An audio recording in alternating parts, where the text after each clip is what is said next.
Pinuna ng isang senador ang Administrasyong Marcos dahil sa kawalan pa rin ng oil deal ng Pilipinas sa Russia. Ito'y sa kabila ng kakulangan ng supply na dulot ng Middle East conflict. Si Sheena Torno magbabalita. Binatiko si Senator Amy Marcos ang umano'y mabagal na kilos ng Administrasyong Marcos sa pagtugon sa supply ng langis sa bansa. Sinabi ng senador na hindi niya maintindihan kung bakit wala pa rin kasunduan ng gobyerno sa Russia para sa direktang pagbili ng langis. Ikinumpara niya ito sa pribadong kumpanyang Petron na nakakuha ng 2.48 million barrels ng langis mula Russia. Anya kung nagawa ito ng pribadong kumpanya, mas lalo itong dapat kayang gawin ng pamahalaan. Giit pa ni Senator Amy na dapat tularan ng Pilipinas ang hakbang ng ibang bansa na aktibong nakikipagkasundo sa Russia para sa supply ng langis. Kabilang dito ang Indonesia, Sri Lanka, Vietnam, Thailand at Malaysia. Hinimok din ng senadora ang gobyerno na agarang isulong ang direktang government-to-government o G2G procurement sa langis. Ayon sa kanya, makakatulong ito pang mabawasan ang epekto ng patuloy na global oil shock. Iginit pa ni Senator Marcos na dapat palawakin ng Pilipinas ang pinanggagalingan ng langis at huwag umasa sa mga rutang madaling maapektuhan tulad ng Strait of Hormuz. Bukod sa Russia, mas mainam din anya na direktang makipag-ugnayan sa mga kalapit na bansa tulad ng Malaysia, Brunei at Indonesia kaysa umasa sa mga middlemen. Para sa Diyos at sa Pilipinas kung mahal, ito si Sheena Torno, SMNI News. Isang malaking diversionary tactic, ganito'y nilarawan ng Legal Counsel ng Kingdom of Jesus Christ o KOJC ang mga banat ni Trillanes at Torre tungkol sa umano'y yaman ni Pastor Apollo C. Quiboloy na may kaugnayan kay dating Pangulong Rodrigo Duterte. Alamin pa ang iba pang detalye ng balitang ito mula kay Daniela Paulite. Mawala yung ating atensyon. Para kay Attorney Israelito Torion, Legal Counsel ng KOJC, ang mga panibagong banat laban kay Pastor Apollo C. Quiboloy ay pilit na paglilihis lamang sa atensyon ng publiko mula sa mga totoong usapin ng bayan. Posible po na itong bagong isyu na naman ito ay pinalabas kay para mawala yung ating atensyon doon sa dapat sanang imbestigahan. Saan na po ang mga trilyones namin? Saan na po ang pera ng bayan? Sa isang press conference ng KOJC, kabilang sa mga binweltahan ng grupo, ang pahayag ni Antonio Trillanes IV na ang helicopter ng kongregasyon ay pag-aari umano ni dating Pangulong Rodrigo Duterte. Paliwanag ni KOJC Executive Secretary Eleanor Cardona, bago pa man naging Pangulo ay matagal nang magkaibigan ng dalawa. Alam niyo, magkakaibigan na si Pastor at saka si FPRRD. Nung mag-uumpisa pa lang yung ministry, magkaibigan na sila. Maliit pa lang ang ministry. Napaka-humble pa ng status ng KOJC o ng Kingdom of Jesus Christ. Magkaibigan na po si PRRD at saka si Pastor. Mag-uumpisa pa lang yung ministry at prosecutor pa lang si PRRD. Tapos, yung sinasabi nyo na ang mga chopper at saka aeroplano ng Kingdom ay kay PRRD. Mayor pa lang si PRRD noon. Giit ng KOJC, sariling asset ng simbahan ang naturang helicopter at ginagamit ito sa pagbisita sa mga miyembro at sa mga humanitarian operations tuwing may sakuna. Kinwestiyon din nila kung may pansariling interes lang ang kanilang mga kritiko sa likod ng mga akusasyong ito. Dahil ba connected si Pastor sa former president at malapit siya at talaga namang alam natin yung suporta rin ni Pastor kay former President PRRD? O talagang kayang ginagamit nyo, no, ang KOJC? Mayroon kayong interest sa KOJC? Bilang sagot naman sa mga katanungan ni Nicolas Torre III ukol sa yaman ng grupo, ipinagmalaki ng organisasyon na ang kanilang tinatamasang biyaya ay bunga ng disiplina at malinis na pamamahala na itinuturo sa loob ng simbahan.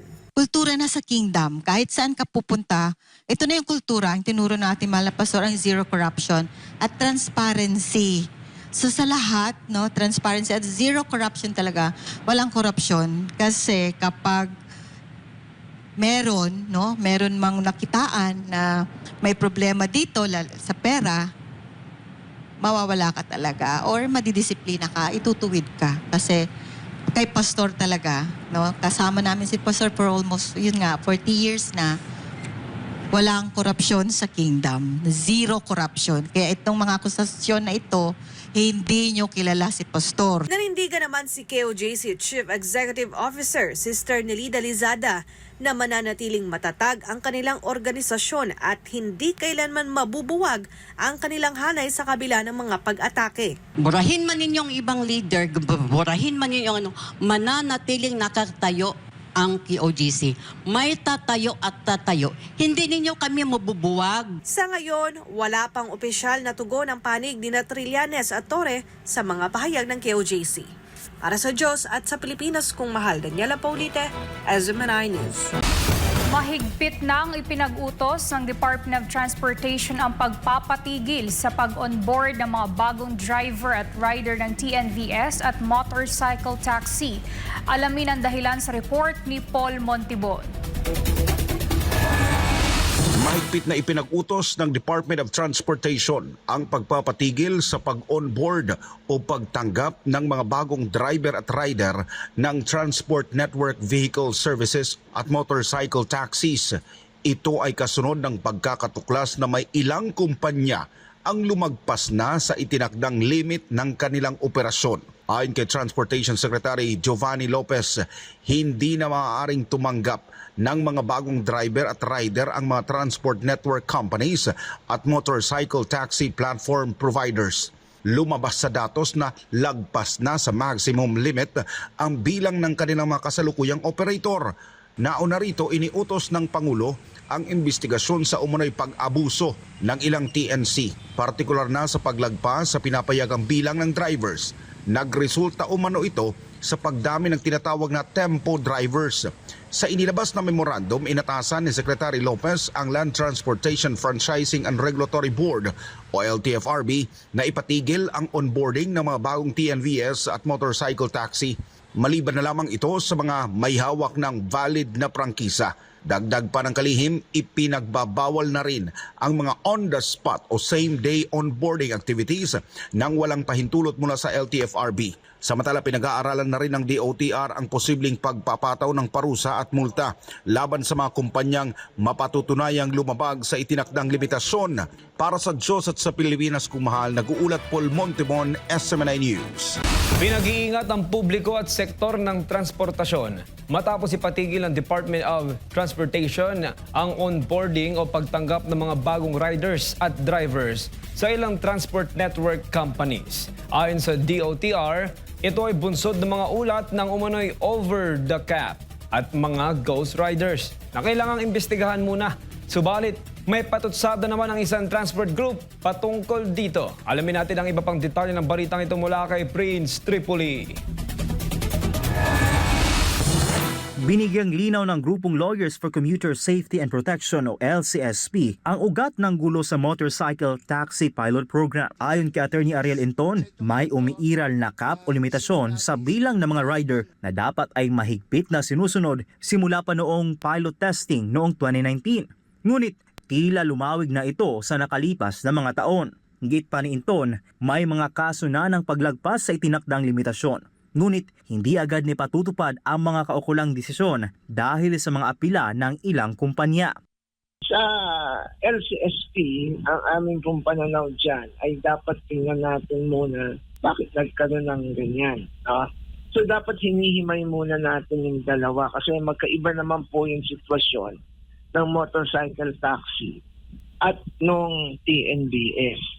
Dagdag pa ni Attorney Inton, may mga nauna ng desisyon ang Technical Working Group na nag-uutos na bawasan ang sobrang bilang ng mga rider. Gayunman, nakabinbin ang implementasyon nito dahil sa mga motion for reconsideration.